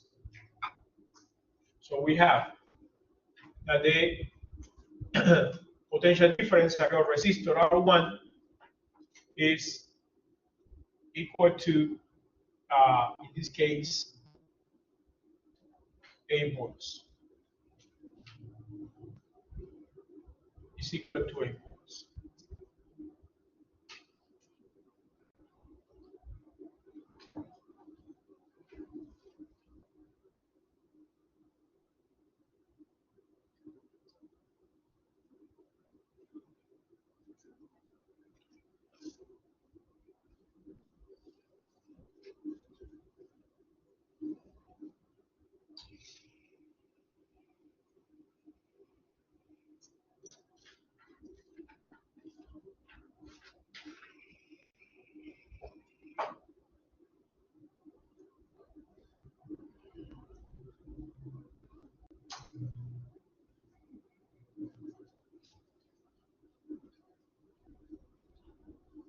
So I don't have to use Kirchhoff here to do that. So in the quizzes, there are questions involving Kirchhoff. But in the exam, I am not going to give you the question involving Kirchhoff because the solution of the system of equation that you get when you have a problem involving Kirchhoff, the Kirchhoff rules, just turns to be, you know, like two too much time consuming, right? And I don't want to have just, questions that will take maybe 20 minutes or 25 minutes, right? That's why I don't include any question about Kirchhoff.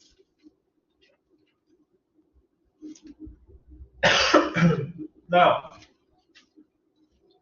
the next problems I want to show you are problems about RC circuits.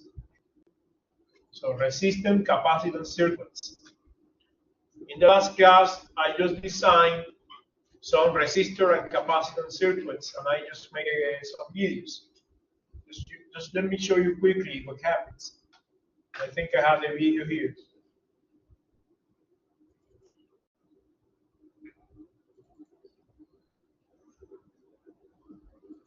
Look at this. This video is a video of a RC circuit. I would like to show you the video before trying to solve the problems, with RC circuit. What is an RC circuit? These two are resistors. Each of these resistors have 470 microfarads. No, sorry, 470 microfarads. This is a resistor of 4.7 kilo or 47. I don't remember now. No,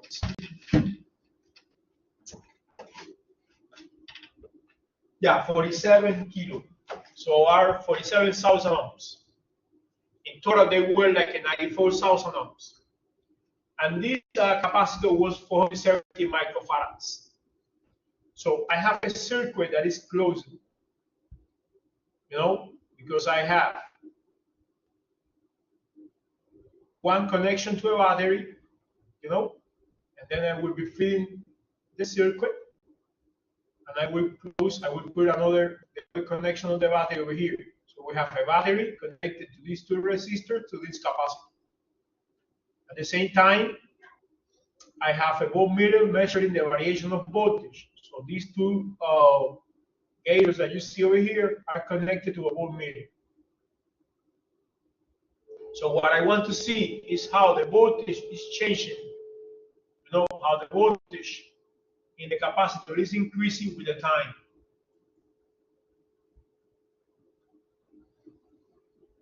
So this is the variation of voltage. Now what I did, I will just discharge the capacitor, because the capacitor gets charges very quick. So when I push with the screwdriver, the two lefts of the capacitor is getting charged. And now I am connecting the other terminal of the battery to the capacitor. Look at how quickly now the voltage is increasing.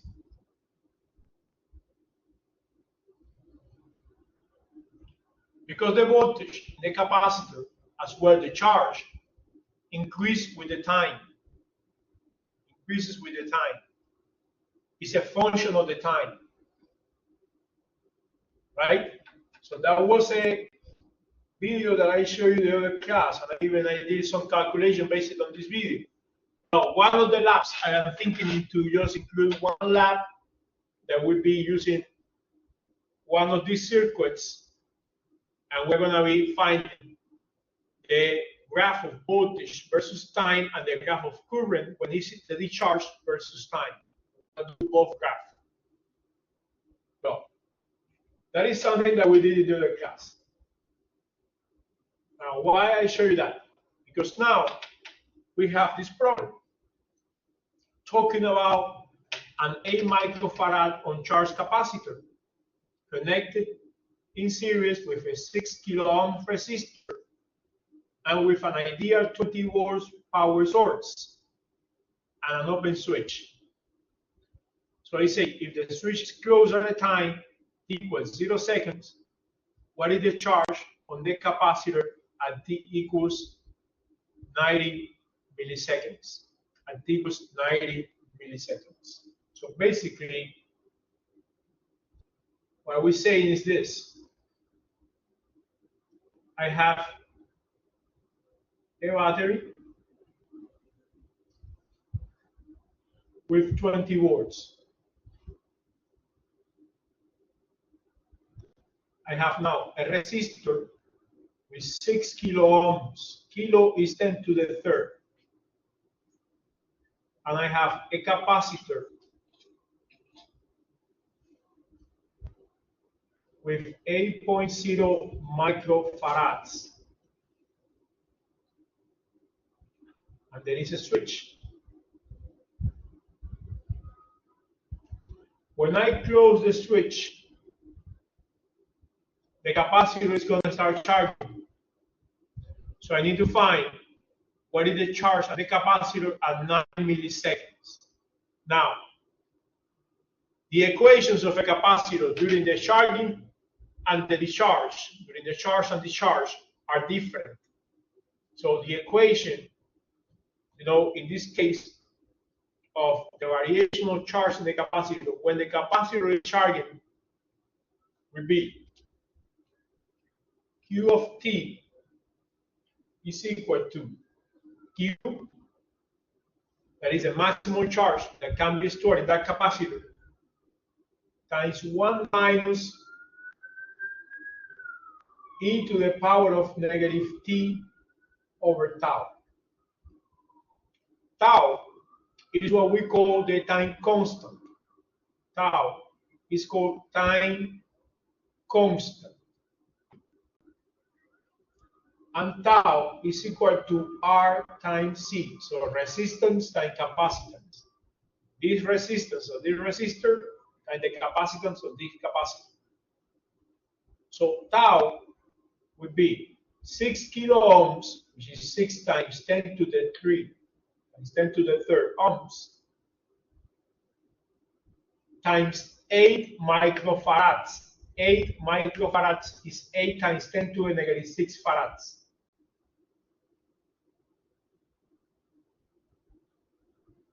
So tau would be, when you calculate the time constant, is 48.0 times 10 to the negative 3 seconds, which is 0.048 seconds. This is the time constant, 8 seconds. This is the time constant. Now, what is the maximum charge? Q is the maximum charge in your capacitor.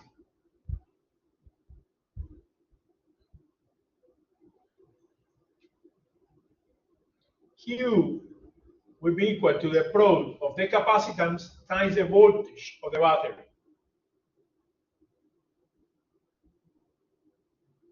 So Q will be the 8 microfarads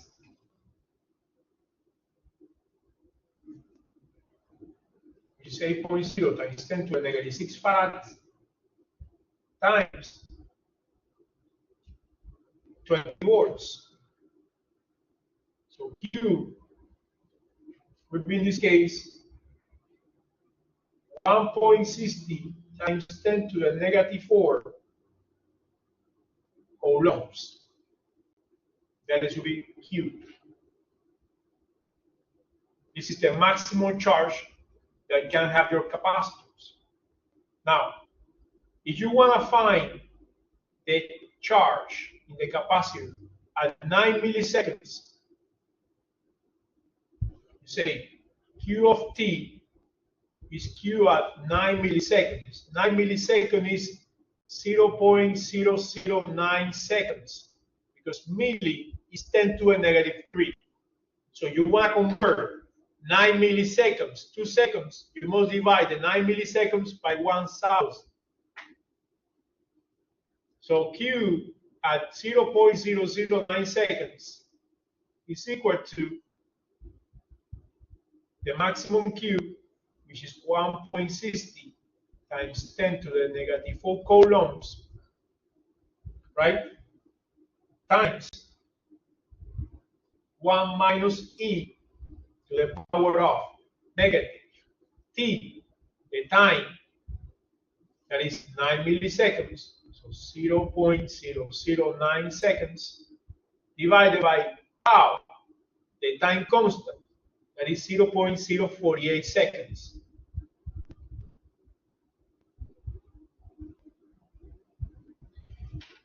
When you put that in your calculator, and that's why it's important that you practice the use of the calculator, you know, because if you start calculating this by parts, you will get crazy. Just better to have a calculator where you can put everything together.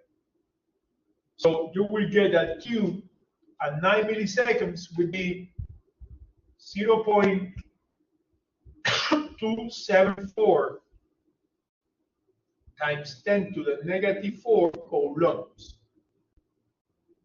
So this is the amount of charge that you have at 9 milliseconds. Now, look at what they give us. They give us 96% of the maximum charge, 17% of the maximum charge, 68% of the maximum charge, 37% of the maximum charge. So they don't give us the values of charge in coulombs. They give us what percentage of the maximum charge is the charge at 9 milliseconds. So what do? You divide the charge at 9 milliseconds by the total charge Q times 100%, and you will get a percentage. So I do 0.274 times 10 to the negative 4 coulombs divided by 1.60 times 10 to the negative 4 coulombs times 100%. The 10 to the negative 4 will cancel out, the coulombs will cancel out.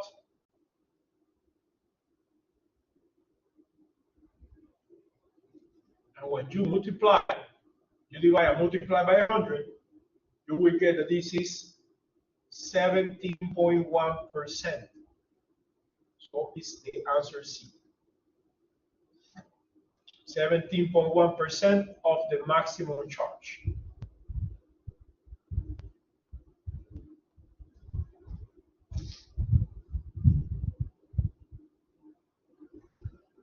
But look at, how was the procedure in this case? So we had to find the time constant. We had to find the maximum charge. And when we had the time constant and the maximum charge, we substitute in this equation that I have over here. That is the equation of the variation of charge when capacitor is charging.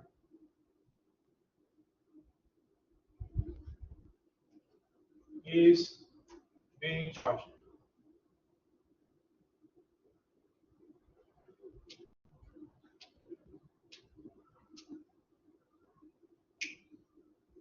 Now,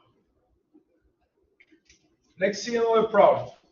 That is also a capacitor, but the approach is a little different. Because now we are going to discharge.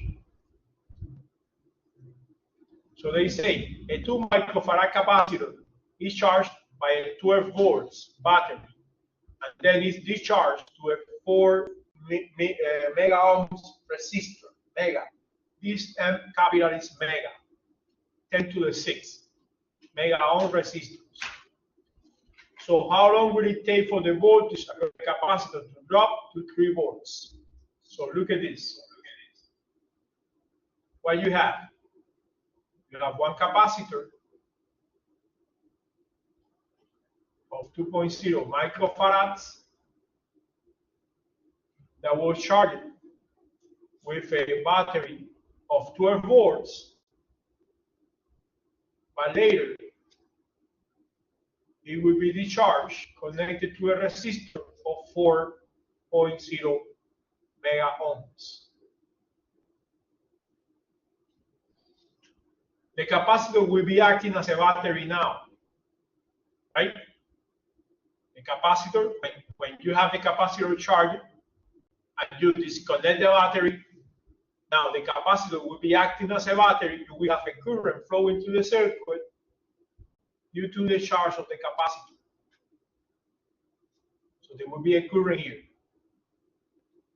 Now, what is the equation for the capacitor that is being discharged? For a capacitor that is being discharged, the equation is V of t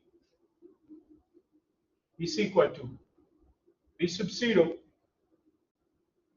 e to the power of negative t over tau. V sub 0 times e to the power of negative t over tau. Now, they want to find at what time, so they want to find the time for which the voltage across the capacitor have dropped to 3 volts. So when V of t is 3 volts. But now, what else we know? That the initial voltage was 12 volts because this capacitor was initially charged with a battery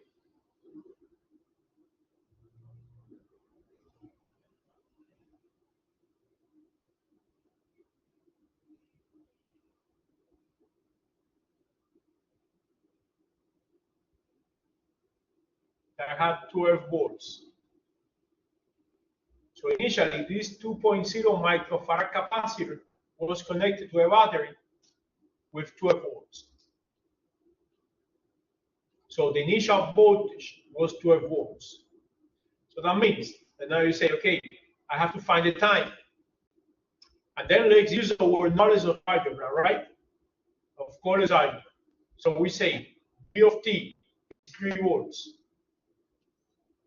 equal V sub 0, 12 volts, e to the power of negative t over tau. Now, tau is the time constant, is RC. So tau is 2 microfarads and 4 times 4 mega ohms. So 4 mega ohms is 4 times 10 to the 6 ohms times 2 microfarads is 2 times 10 to the negative 6 farads. So tau, the time constant, will be 8 seconds. So we are dividing here, but the time constant, that is 8, we say divided by 8.00. What do? You divide by 12 both sides. So you say 3.0 volts over 12 volts is equals e to the power of negative t over 8.00. 3 over 4 is going to be, 3 over 12 will be 1 over 4. The volts are going to cancel out, the units cancel out, and 3 over 12 is 1 over 4, e to the power of negative t over 8.00. Now, we apply natural logarithm to both sides. Why? Because we have the natural base. So we say ln of 1 over 4, this is an exponential equation with different bases. Ln of an exponential equation with different bases. Ln of e to the power of negative t over 8.00. Using property of logarithms, you write this exponent as a factor. You can say that ln of 1 over 4 is equal to minus t over 8.00 times ln of e. The natural logarithm of e is 1. So you get that ln of 1 over 4 is equal to negative t over 8.00. So we multiply by minus 8. So we say minus 8.00 ln of 1 over 4 is going to be t. And you will get that t is approximately 11.1 seconds, so it's 11 seconds. So how long will it take for the voltage across the capacitor to drop from 12 volts to 3 volts? It will take 11 seconds.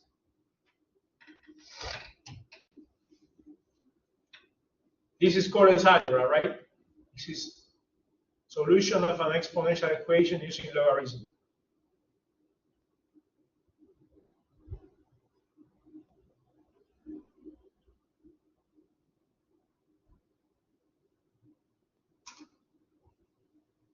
That is called a cycle.